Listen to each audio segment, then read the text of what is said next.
O número de empresas que criam soluções inovadoras para o setor financeiro vem crescendo. É uma tendência mundial que chegou aqui no Brasil para mudar a relação das pessoas com o dinheiro. Estamos vivendo o boom das fintechs.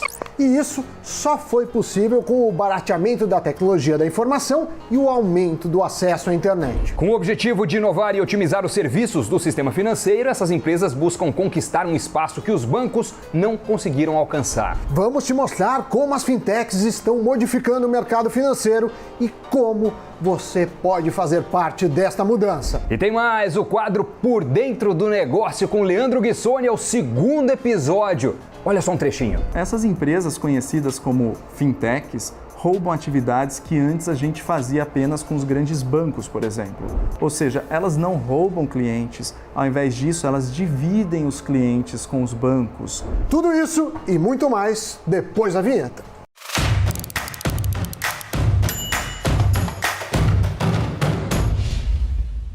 O programa de hoje é todo sobre fintechs. Sim. Elas são os destaques do programa. Você possivelmente já usa ou já usou o serviço de alguma ou algumas delas. Talvez tenha se dado conta, talvez não, mas é um termo que está aí corrente, na boca do povo, Samidana. Sim, acho que a maioria usa, né? Pelo menos dos nossos queridos seguidores, os nossos queridos inscritos no canal. Se você ainda não é inscrito, vai lá, dá aquela força, o like, o inscrito, o kit todo. Mas o que significa fintech, Samidana? Fintechs vem de Financial Technology. Em português, tecnologia financeira é usada para se referir a startups ou empresas que desenvolvem produtos financeiros totalmente digitais. Nesse caso, o uso da tecnologia é o principal diferencial em relação às empresas tradicionais do setor. A maioria dessas empresas permite que os clientes controlem os produtos através do smartphone, né? Ou seja, não precisam ir a uma agência bancária, por exemplo. E aí você se pergunta, meu querido espectador, mas os bancos já não levam esse serviço financeiro para a população? Segundo o IBGE, quase metade da população economicamente ativa é desbancarizada, Doni. Certo, e isso não significa apenas que essa parcela da população não possua conta bancária. Na maior parte das vezes, a falta de comprovação de rendimentos e excesso de burocracia impedem o acesso a alguns serviços. O efeito causado é, entre outros, a falta de acesso ao crédito. E esse é o grande pulo do gato das fintechs.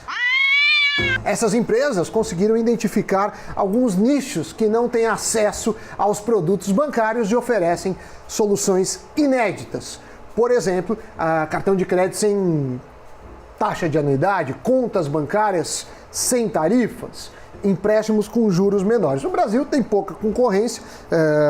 Não é que tem pouca concorrência, é muito concentrado, né? São poucos setor bancos, bancário. Setor bancário. Então tem muita possibilidade. E outra coisa também que vale falar antes disso, de continuarmos, Dani, que ela é escalável. Por exemplo, você pensa em funcionários numa agência para 5 mil clientes. Se você tiver 10 mil clientes, você vai ter que ter mais funcionários.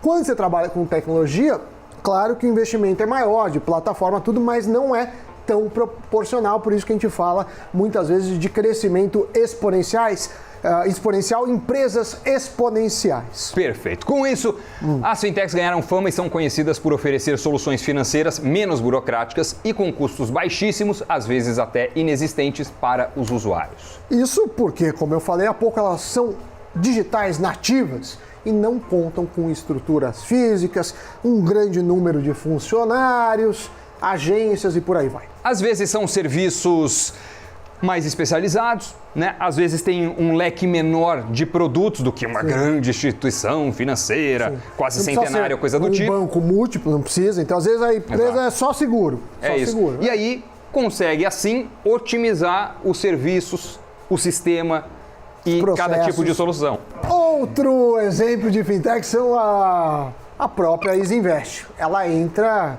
na categoria de investimentos. Você abre a conta por meio do seu celular, de grátis.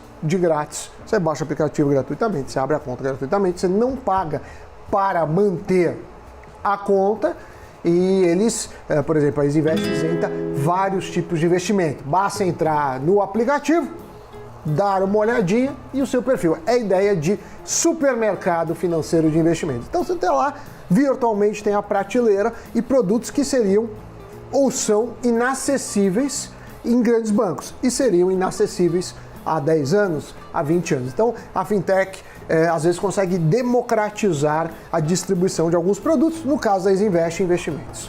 Vamos dar uma olhada então em como estão essas empresas aqui no Brasil. Hoje o país conta com 742 fintechs, quase metade foi criada entre 2016 e 2019. Podemos dividir as fintechs, Doni, em 3 categorias, que são as de maior representatividade. Então a gente tem meios de pagamento, crédito e o chamado back-office. Certo. As fintechs de pagamentos são as que estão em maior número no Brasil e simplificam o processo de compra e venda. Há empresas, por exemplo, que oferecem máquinas de cartão sem cobrar taxa de aluguel, outras se destacam com cartões de crédito, débito, pré-pago. Empresas como a PagSeguro, a Samap se encaixam nessa modalidade. Já as fintechs de crédito envolvem sistemas de oferta e concessão de crédito com base em algoritmos na tecnologia. Empresas como a Mova e a Nexus são exemplos nesse segmento. E em terceiro lugar, temos a categoria de back-office, que é formada por fintechs que desenvolvem softwares e serviços para gerenciar a vida financeira de empresas. Tem também, Samidana, uma categoria interessante que a gente pode considerar no grupo das fintechs, uma categoria. Que é a categoria de crowdfunding. Sim, né? Que será uma vaquinha coletiva? Exatamente. Financiamento coletivo? Não sei. É uma forma de levantar recursos de financiamento com várias pessoas. Essas plataformas são muito usadas para captar investimentos em causas sociais, novos empreendimentos, projetos culturais. Uma outra categoria, Doni, que é bastante interessante para as pessoas que estão começando, que estão dando seus primeiros passos no ramo de investimento, é a de gestão financeira. Você encontra plataformas que reúnem serviços para simplificar a gestão, incluem desde controle de despesa, gestão de orçamento pessoal, até como ser eficiente no uso de crédito. Ou seja, antes você tinha que fazer no Excel. Agora tem algoritmos que te ajudam lá, 2, 3 cliques. A gente sabe que às vezes a gestão financeira é chata, então as fintechs atuam nessa área. E aí, nesse caso, tem fintechs que ajudam as pessoas físicas, mas também tem fintechs que ajudam empresas, né? Só não que pode contribuem. comer muito, né? Por quê? Tem problema de gestão da empresa. E aí o que acontece? Elas contribuem na gestão com ferramentas para controle fiscal, folha de pagamento, faturamento e contabilidade também. Você tem várias categorias e pode usar cada uma para organizar a sua vida financeira, começar a investir, abrir um negócio, enfim. É muito interessante o leque de possibilidades que as fintechs disponibilizam. Tem até a Associação Brasileira de Fintech, tem mapa, tem um monte de fórum. Para quem quer usar ou quer abrir uma fintech, vale olhar, tem se multiplicado, são centenas de fintechs no Brasil. Para você pensar que a gente tem pouquíssimos bancos, é um ótimo ponto da inovação. Exatamente, mas onde será que essas empresas foram criadas? Vamos dar uma olhada no mapa por região para ter uma ideia. A região Sudeste é a que mais concentra startups do setor financeiro, são 70% delas. Em segundo lugar, aparece a região Sul, com 20%. 5,4% estão no Nordeste e 3,6% no Centro-Oeste do país. E olha que diferença, apenas 0,7% das empresas estão no norte do Brasil. E aí tem alguns governos, pode até fazer isso no mundo inteiro, podia fazer no Brasil, é tentar fazer polos tecnológicos. Você leva faculdade, pesquisa para lá. Pois é, então como o maior polo de startups do país, São Paulo também detém mais da metade das fintechs, 53,6%. Em seguida, vem o Rio de Janeiro com 7,8% e Minas Gerais com 7,6%. E quando se trata do campo financeiro, muita gente se pergunta se contratar o serviço de uma fintech é seguro. O Banco Central é uma das instituições que regula o mercado e monitora as atividades do setor financeiro no Brasil. E as fintechs precisam sim seguir as regras do Banco Central, que são rígidas. Então, quando você é de finanças, tem uma série de protocolos que se aplica exclusivamente. Então, você vai abrir um restaurante, não tem isso. Então, eu diria que uma startup fintech é muito mais segura do que uma startup de outro ramo. E olha só, por serem geralmente novas, nem sempre as fintechs possuem marcas tão reconhecidas pelo público em geral. né, que pode ficar com o pé atrás na hora de recorrer aos seus serviços, justamente por desconhecer o nome da empresa. A ausência de um suporte presencial também é outro fator que pode provocar insegurança em algumas pessoas, né? Ah, se der problema, onde que eu vou? Não vai em nenhum lugar, você aciona remotamente. E às vezes você tem que ficar esperando lá, não tem número de telefone, assim, não é a coisa mais fácil do mundo. Depende, né? Depende muito. Claro, depende de qual é a empresa. Mas para afastar os temores e usar sem medo os serviços financeiros oferecidos pelas fintechs, vale sempre consultar o nome da empresa, CNPJ, no banco de dados do Banco Central e verificar se está tudo regularizado. Eu adiciono mais. Eu gosto naquele site de reclamação para ver o histórico. E claro que você tem que tomar o tamanho da fintech, né? Porque às vezes uma fintech gigante tem muito mais reclamação que uma pequena. Às vezes a pequena tem pouca, mas ela fez 5 operações na vida e só 5 deram problema. Então tem que tomar cuidado, senão você está dando um peso maior. Mas eu gosto de olhar o todo, principalmente quando envolve dinheiro, é muito sério. É muito sério. E agora, Samidana, você sabe que este programa, na verdade, foi apenas uma introdução. Sim. Não é? Por quê? Quem está chegando aqui? O Messi. Ele. O Messi. O Messi dos negócios, o Messi da inovação, o Messi do marketing digital por dentro do negócio com ele, Leandro Guissoni. É isso aí.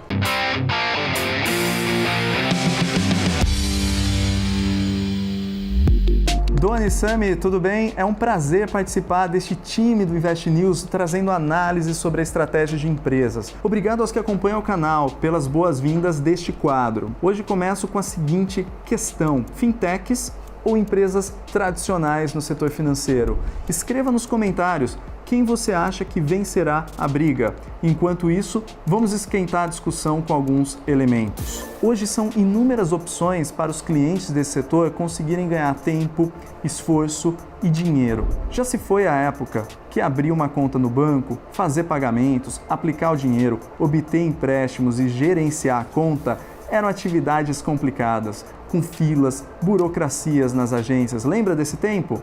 E foi esse tipo de insatisfação de clientes nas agências que impulsionou as fintechs, ou seja, novas empresas no setor financeiro e que elas usam a tecnologia para nos ajudar em atividades específicas. Então, vamos olhar quais atividades são essas. Ao fazer pagamentos, temos diversas opções que tentam facilitar o processo do pagamento online, desde o conhecido PayPal até novas opções como o PicPay, que oferece cashback, isso é, nos devolve uma porcentagem do valor pago, como um bônus.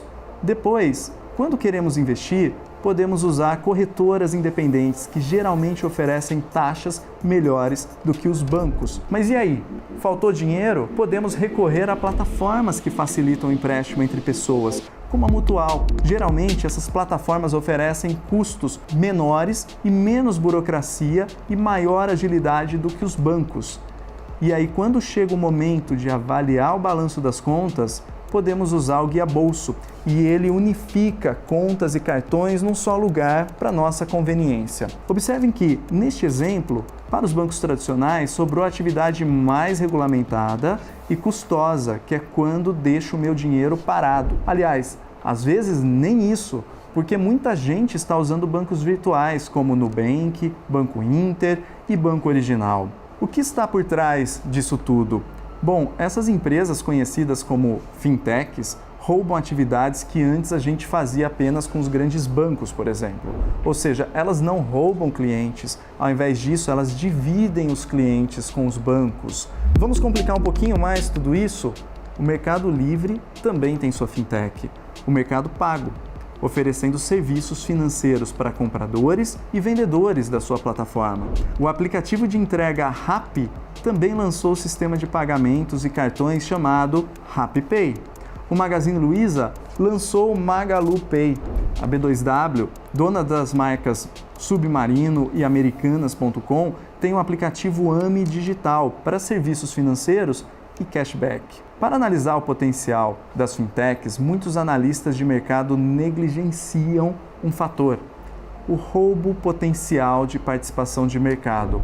Olha só um exemplo com a Cielo. Em 2016, a participação da Cielo era de 54,5%. Mas com as entradas das fintechs, a participação caiu rapidamente, foi para 40%. E é essa rápida mudança de participação de mercado que indica estar havendo uma disrupção. E os analistas, o que dizem? Vou citar aqui uma análise de julho de 2020. Como o Cielo pode valer 14 bilhões com 40% de market share no setor, enquanto o PagSeguro vale 67 bilhões de reais, Stone vale 62 bilhões de reais em valor de mercado, sendo que as duas têm 15% do setor. Esse é um questionamento muito recorrente. O segredo para entender melhor essas diferenças está no roubo potencial de participação de mercado das fintechs em relação às empresas tradicionais. A Stone, por exemplo, chegou até a fazer uma oferta de 6,4 bilhões de reais para comprar a Lynx. Coincidentemente, é a Lynx que emite os cupons fiscais de cerca de 100 mil varejistas.